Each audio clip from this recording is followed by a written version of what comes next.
টোটেনি ও নিশাকে ডক্টরের চেম্বারে দেখে অবাক হয়ে যায় শিবপ্রসাদ। হ্যাঁ বন্ধুরা, এমনটাই দেখা যাবে। বিস্তারিত জানতে ভিডিওটিতে লাইক দিয়ে চ্যানেলটি সাবস্ক্রাইব করে দেখতে থাকুন। গল্পের শুরুতেই দেখা যাবে টোটেনি তার ডিপার্টমেন্টে ফোন করে বলছে, আমার ইমিডিয়েটলি ডক্টর প্রয়োজন, আমার আমার আমার অনেক ব্লিডিং হচ্ছে। এরপরে নিশা বলতে থাকে, তুমি চিন্তা করো না টোটেনি, তুমি ওখান থেকে ক্যাব ধরে বেরিয়ে এসো, আমরা সব কিছু রেডি করছি। তখন টোটেনি বলতে থাকে, ঠিক আছে। এদিকে আড়াল থেকে সবকিছু শুনে ফেলে প্রাচী। প্রাচী মনে মনে বলতে থাকে, সর্দি ভাই কার সঙ্গে কথা বলছে? সর্দি ভাই যেভাবে কথা বলছে মনে হচ্ছে ও কোনো কিছুর সঙ্গে যুক্ত আছে। এদিকে দেখা যায় স্পেশাল ব্রাঞ্চের পুরো টিম সেই বিল্ডিংয়ের নিচে আসে, আর সেখানে সে দেখতে পায় যে আগে থেকে যে রক্ত ছিল সে রক্তগুলো পুরোটাই মুছে গেছে। এরপরে স্যার বলতে থাকে, সৌরভ তুমি যে বলেছিলে যে এখানে ব্লাড স্যাম্পল পেয়েছো। তখন সৌরভ ও মায়া বলতে থাকে, হ্যাঁ স্যার, এখানে ব্লাড স্যাম্পল ছিল। তখন দেখা যায় স্যার বলতে থাকে, আমি কিচ্ছু বুঝতে পারছি না, ব্যাপারটা কেমন মিস্টেরিয়াস লাগছে না? এখানে এত উঁচু থেকে টোটেনি পড়লো কিন্তু টোটেনির কিচ্ছু হলো না।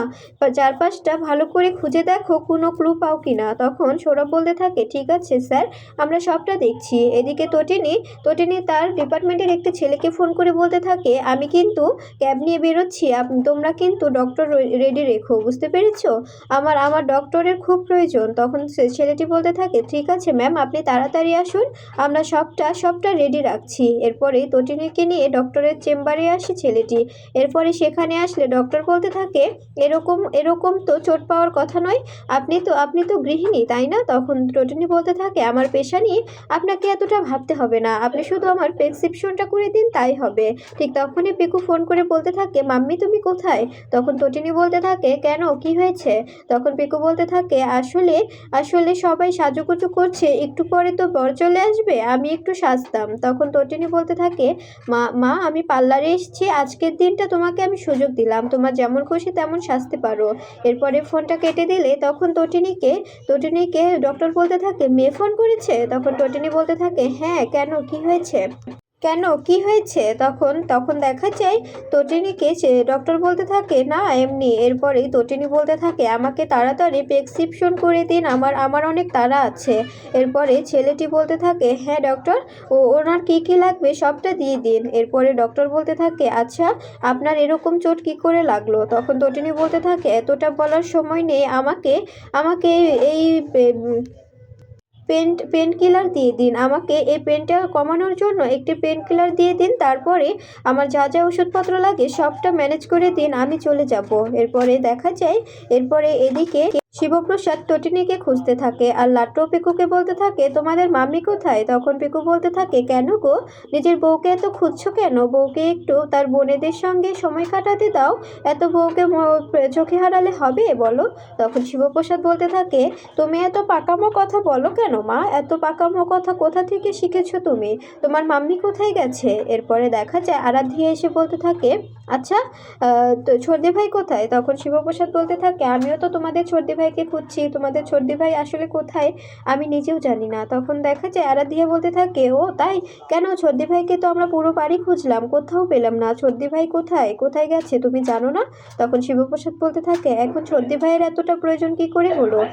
কেন, কোনো সমস্যা? তখন আরাধ্যা বলতে থাকে, আসলে বর চলে আসবে তো, আমাদের আয়োদের সবারই তো বরকে বরণ করার কথা তাই না? ছর্দি ভাইও তো বরণ করবে বলেছিল।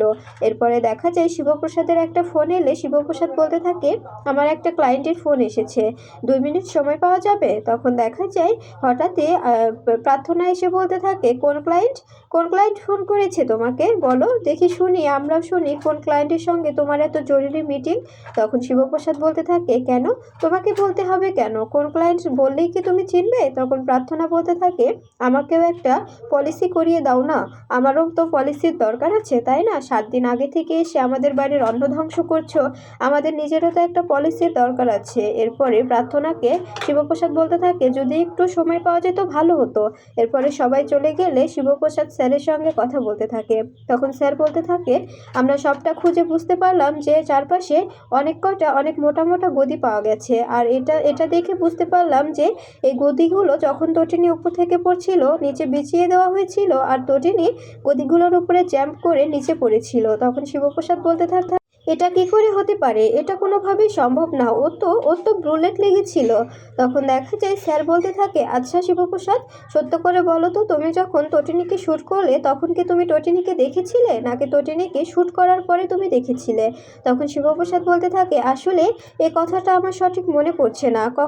কখন কি হলো আমার সত্যি কিছু মনে পড়ছে না। তখন স্যার বলতে থাকে, শোনো শিবপ্রসাদ, যা হবার হয়েছে, আমাদের সবটা এবার এবার একটা একটা করে খুঁজে বের করতে হবে, কিন্তু আজকে যে মিশনটা আছে সেই মিশনটা কিন্তু তোমাকেই সাকসেসফুল করতে হবে। তখন শিবপ্রসাদ বলতে থাকে, ঠিক আছে স্যার। ঠিক তখনই তটিনী এসে বলতে থাকে, কি ব্যাপার, কার সঙ্গে কথা বলছো তুমি? তখন শিবপ্রসাদ বলতে থাকে, তুমি কোথায় গিয়েছিলে? তোমাকেই তো ফোন করছিলাম, কতক্ষণ থেকে তোমাকে খুঁজছি।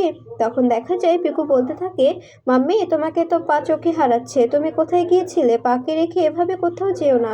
এরপরে তটিনী বলতে থাকে, আমি একটু পার্লারে গিয়েছিলাম, তো এখন রেডি হয়ে আসি, একটু পরে তো বিজিত চলে আসবে, বিজিতকে তো আমার বরণ করতে হবে। তখন শিবপ্রসাদ বলতে থাকে, তুমি খুঁড়িয়ে হাঁটছো কেন? পায়ে কি হয়েছে তোমার? তোমার পায়ে কি হয়েছে? তখন তটিনী বলতে থাকে, কই, কোথায়? কিছু না তো, কিছুই তো হয়নি, কই?